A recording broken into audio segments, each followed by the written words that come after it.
Yo, what up? It's Aaron Moses. And RIP Stan Lee, man. I found out, well, I really found out that Stan Lee had passed away this morning from a Facebook message, but I pretty much ignored it all day because I didn't want to believe it. I saw it in the comments on YouTube videos, and I went on Instagram, and it finally actually hit me, and I had to acknowledge it. So Stan Lee was a creator of a lot of my favorite superheroes. I'm a big Marvel head. Now, if you guys didn't know, man, I was always a big comic book character, superhero head, man. Spider-Man is my favorite superhero of all time, man. Even though he was very, actually, Spider-Man is pretty awesome. A lot of people don't know.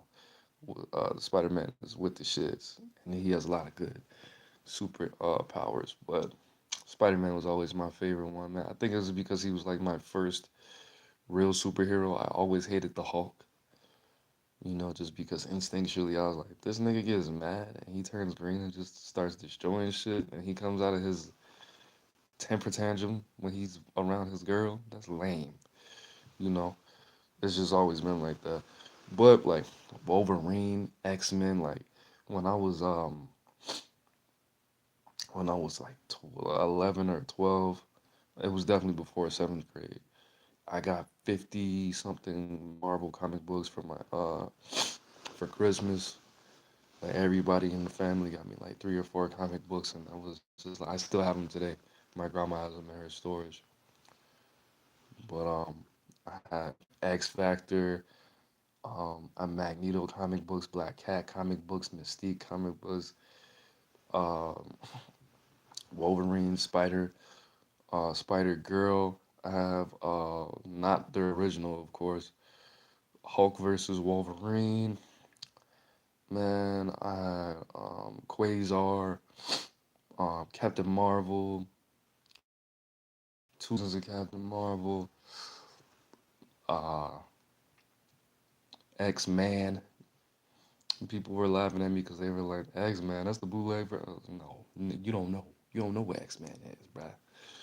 Um, and I just always learned a lot about these superheroes in depth, and Stan Lee and his work, Captain America. Even at the DC versus Marvel comic books, I think there was like two of them. I have both. I think it was like four actually, and I had two. Is what I meant to say.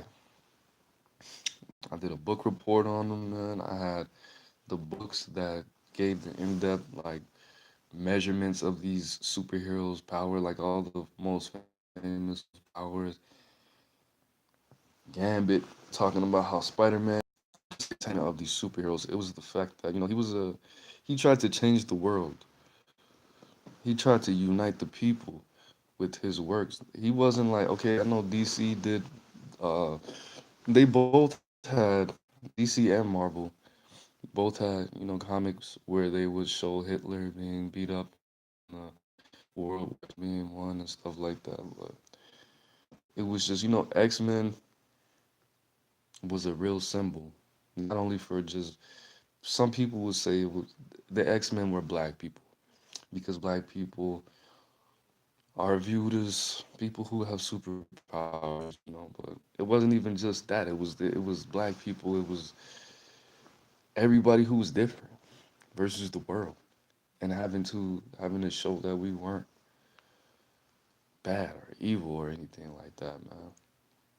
It was and just seeing these messages and taking in all these clear messages at a time in my life that was so very sensitive, at a time in my life where I definitely needed the weirdo, man. Seventh grade, sixth, seventh, middle school was like the worst times of my life, bro. Even worse than now. Even worse than it was pretty bad, bro. I don't like. I can't even tell you what was. It was pretty bad, but Stan Lee's comic books and his messages. I know he didn't write all these, but it was from his mind though. It was from the seed of his passion, his love for the people.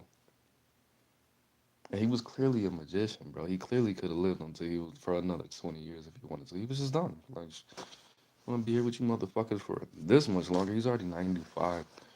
But like Stan Lee and his messages and his messages of redemption, his messages of having pride in what makes you unique, letting your freak flag fly, the importance of integrity, the importance of standing up for yourself, the importance of being a leader, all the things that I needed. Stan Lee was low key like my dad, bro. Jimi Hendrix. Jimi Hendrix gave you a lot of power and independence and a lot of mental strength as well. That's what he did. Jimi Hendrix made it okay for me to be unique, man. And these two people just made it okay, bro. Cause just growing up with a single mom is not always gonna tell you that it's okay to be different. Not all the time, and when she does, it's not really. Some things you just have to hear from a man, bro. Cause you're like, dude, you're a female. People want to have sex with you, so they're gonna accept your weirdness. And when females see that dudes want to have sex with you, they're gonna follow you and do what you want to do. It's okay for a female to be weird. Being different is okay for a female. But being a weird male, especially, I was a very late bloomer. I wasn't like girl crazy until I was like 19. I was still playing on Nintendo. What was it? The hand I had a Nintendo SD or DS, the little red, the flip one. I played that till I was like a sophomore. Books and drawing comic books and buying books on how to draw, just having them there, having that comfort. Anything happened, I had a lot of dark thoughts, and I listened to a lot of dark music. But in that balance of that light, having the balance of integrity and justice, and saying, look, bro, we all feel like this. You don't have to do anything violent. These people have the power to murder and rape and pillage and plunder and rob banks. They don't have to have a job. Spider-Man doesn't have to go to fucking college. He could just fucking kill people and fucking take their shit. He could break in people's houses every day across the country. He'll never get caught because he's Spider-Man. He has the power to do that. People hate on Spider-Man hella hard. People call the police on Spider. People try to kill Spider-Man, and not even just supervillains. The police, vigilantes, people invent powers. People try to make themselves supervillains just to stop this man. People try to kill the X-Men. Magneto isn't a supervillain. He's just he's just Malcolm X. He's Malcolm. He's the by any means necessary person. Professor X is Martin Luther King. He's peaceful. Magneto's doing it for the people, and Professor X is doing it for the people. This is left brain, right brain. This is two sides of the reptilian brain. This is the yin and yang that we all have inside us. We have to watch Professor X, a freaking genius, combat the feelings of of of helplessness, of depression, of seeing people being slaughtered and still not raising a hand to harm anybody. We have to see Magneto direct his genius to his own brother. We have to see him defeat him in a non-violent way so he can stay on his mission. And they were both right. We have to see Hulk even. We have to see the Hulk master his own power. We have to see him balance, justice, and love, peace, war, self control, the Hulk that we have all inside us. I even had a comic book of the Hulk where when he got older. This is like supposed to be 2050 something, and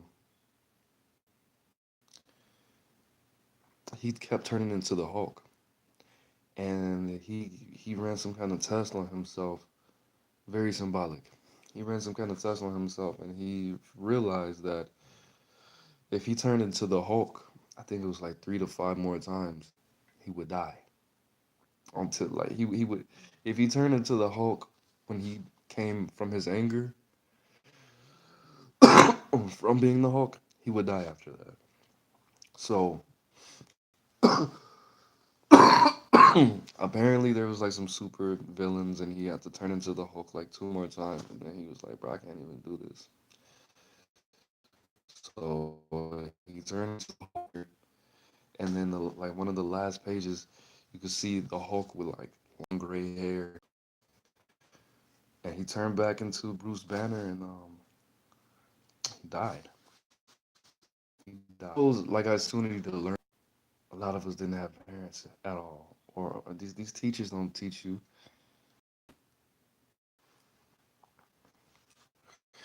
Getting to learn about life through reading comic books really helped me, and I never forget these. Now that through my adulthood, I get to think back on it, and I really neglected the lessons that I learned from these hundreds of comic books that I've read.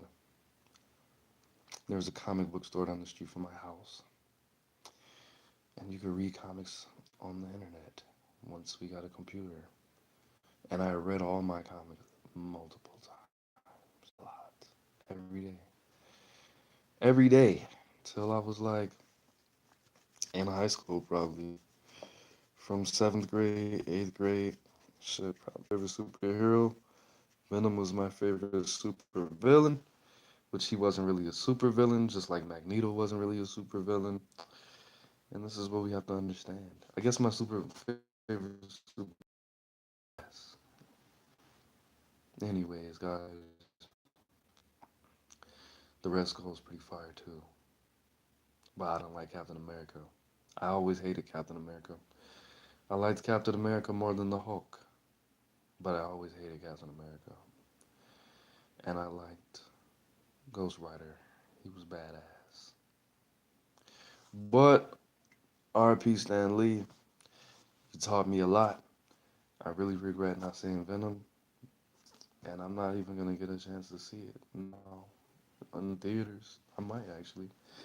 They might they might keep it open, but only people like my age and older actually appreciate superheroes and comic books and weird shit like that. But it wasn't just the entertainment, man. I was young enough and wise enough to be able to learn from these superheroes and their fantasy universes. They weren't really a fantasy at all. They're there. They're real. They're just as real as you and I. They're out there somewhere. And Stan Lee is with them now. That's beautiful. That's beautiful to think about. Stan Lee is in the Marvel universe right now. That's beautiful. Yeah, I kind of want to cry right now, but I don't think, I don't think.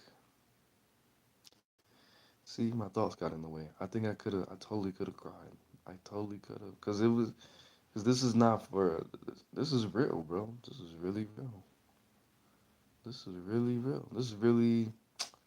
I mean, it's not like he was young, like super young. He was not young at all. He was in his 90s.